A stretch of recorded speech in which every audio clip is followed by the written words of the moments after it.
বলো, সুন্দর সুন্দর শাড়িগুলো একসাথে দেখি চলো। ওয়াও, একদম খুব দারুণ একটা মেরুন কালার।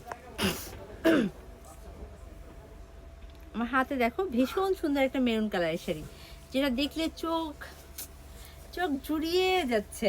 আমার তো খুবই ভালো লাগছে। আমার তো মনে হচ্ছে যে যারা ঘরোয়া আক্ট করতে চাও এই ধরনের মেরুন শাড়ি পরে ফেলতে পারো, খুব সুন্দর লাগবে, খুব খুব খুব।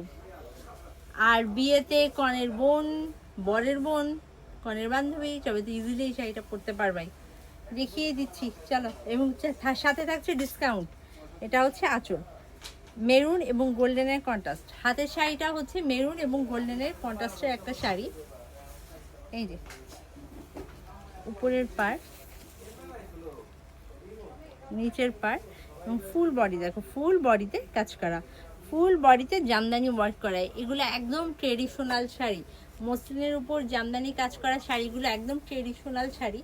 এই শাড়িগুলো সব সময় সবাই পছন্দ করে এবং এগুলোর কিন্তু চল নাই।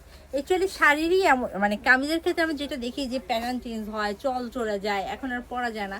শাড়ির ক্ষেত্রে আসলে এই জিনিসগুলো হয়ও না। এখনও দেখবা যে মা খেলাদের সেই জর্জেট সিল্কের শাড়িও আমরা আরামসে পরতে পারি। শাড়ি সার্বজনীন বলতে পারো। দেখে নাও চমৎকার একটা মসলিন শাড়ি। শাড়িটা আমার মনে হয় দাম দিয়ে কিনা উঠতি, শাড়ির পিছে কিছু ইনভেস্ট করাই যায়, যেহেতু এটার কোনো চল যায় না, এটা যুগের পর যুগ থাকে। এটার প্রাইস পড়বে অনলি 7,500। 7,500 টাকা আমার হাতের চমৎকার মেরুন এবং গোল্ডেনের কন্ট্রাস্টের শাড়িটা পেয়ে যাচ্ছ। ব্লাউজ পিসটা দেখিয়ে দিই, এটা হচ্ছে ব্লাউজ পিস।